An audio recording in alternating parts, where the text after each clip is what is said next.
name is Adrian Nanchev, and this channel is all about helping you become a remarkable entrepreneur. And this is episode 4 of the 101 entrepreneur mistakes and lessons that I have made. And there's a link to the book as well, because I've written a book about this. So this one is about, I didn't do my research in the first MLM company that I joined. In 2015, in September the 1st actually, 2015, I joined my first MLM company, which was dealing with advertising. It was something on the lines of, you buy $59.99 ad pack, or $49.99, click on 10 ads a day, and 60 days later get $60 back.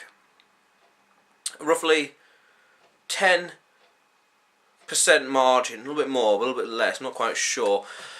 Probably 8 or something. So I was doing that. I joined that September 2015.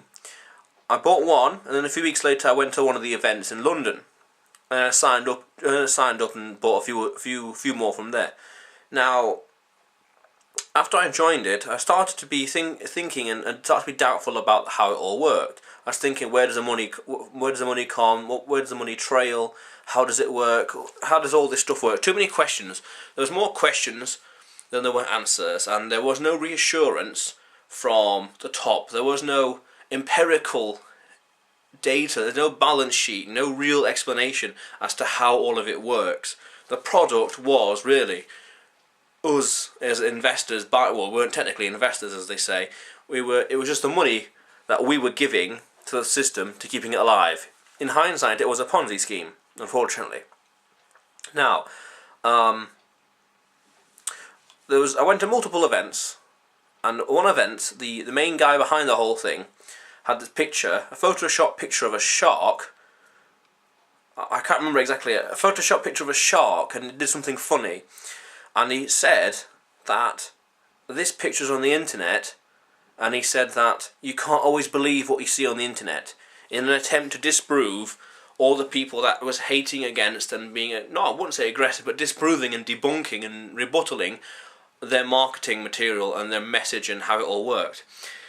And then I went to the guy afterwards, in the talk, after the picture with the shark, and I asked him, what you said there, is it not a strawman fallacy?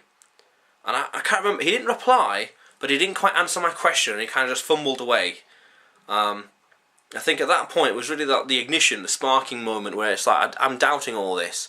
And see, in the first month I was quite engaged in it, but after that there's no evidence, so that the bridge went too far, and it's like, well, where's the evidence, where's the support? There's too many questions that were unanswered for far too long. And there was no, as I said, there was no balance sheet, there's no evidence for it. So I started to disengage away from the audience and the community, and just listening out and looking to both sides of the argument. I then realised through this experience that we need to argue against ourselves, argue against the positions and points and cause that you decide to champion better than your competition can argue against you. Because if you can argue against yourself, then you're seeking to disprove what you already believe in an attempt to find the truth. Because if you can't disprove yourself, and then the chances are your competition can't do it either, so you've already built the protection inside, you're sharpening your own defences, you're thinking, what if they say X, Y or Z, and here's the counters, here's the rebuttals, here's the disputes. And the other thing is, I didn't do any research before I joined the site. I did a tiny bit of research, but unfortunately I was too blind struck by the prospect of making the money, as opposed to looking at what it is, understanding it, how does it work, looking at all the rational, logical evidence and the way it was structured. I was too blind struck, which in hindsight is like critical mistake. Oh well. So I didn't do my research into it. In hindsight, I learnt a lot, made a lot of mistakes. That's the common trend with this playlist. Actually, I made a lot of mistakes, and I'm sharing them with you so you don't have to make those mistakes. But I didn't do the research, and it's like, well, I should have done it. Should do some research before you decide to champion anything, and always think, what could go wrong?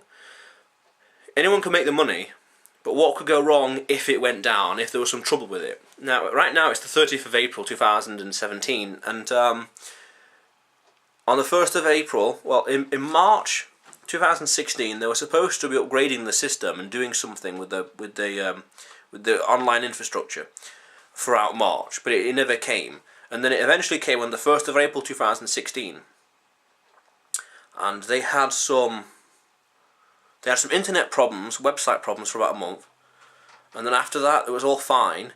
But a new system, and it went from dollars to euro. Oh yes, because they were in the United States when I joined, but shortly afterwards they left the United States. They said for economical reasons, but in matter of fact it was probably because the SEC was onto them. They left it. Then 6 months or so later they changed to the euro because they were big in Germany, and we transferred it over. And in the end, the British members were actually losing a little bit every time we, because the currency rate and all the calculations, we were out of pocket slightly. So they were changing over to euro.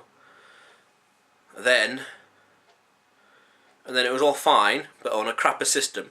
And then in, I think August there was about a few weeks where there was no money being paid out. There was a massive blockage.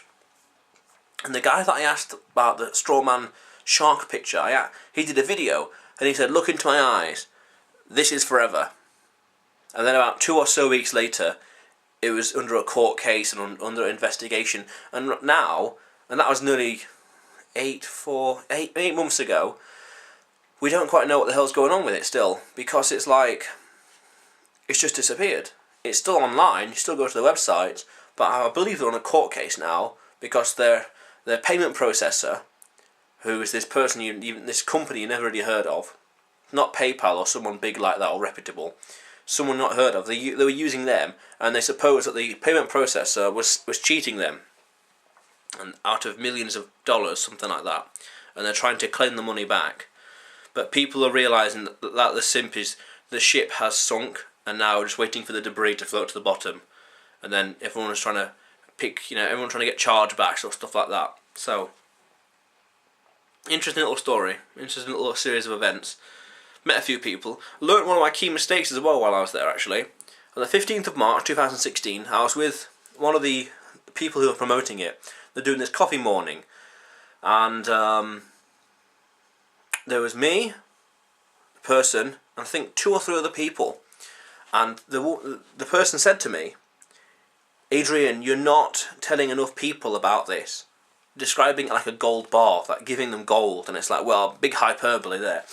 And they were talking about, "Adrian, you're not telling enough people about this." And I thought, hang on, that's a good point, that is. That's an interesting key. Taking a step back, that's an interesting point for success. Forget telling people about this MLM thing. You're not telling enough people about the business.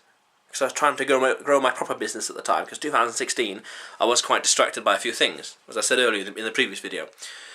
And I realised that then, I'm not telling enough people. Then I kind of deciphered what the secret of success is, and quickly that is, engage in more voluntary transactions in a free market. Engage in more transactions.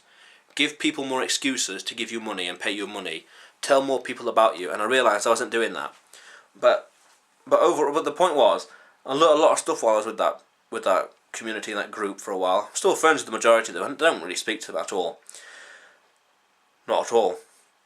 I think other ones have moved on to other things as well, other companies and whatever. But I learned a lot. Didn't do the research though. That was the biggest thing. Argue against yourself so as to find the truth of a situation, and follow the money. Who benefits? Do the research. Try and disprove what you already believe. If someone tells you X, try and find the opposite and disprove it. Whatever someone tells you, always trying to rebuttal it. Because when you can find both sides of the argument, then you find the truth, and the truth's in the middle. Anyway, if this is the first time to the channel, subscribe, because this channel is all about helping you become a remarkable entrepreneur. So subscribe, and you'll see me again soon.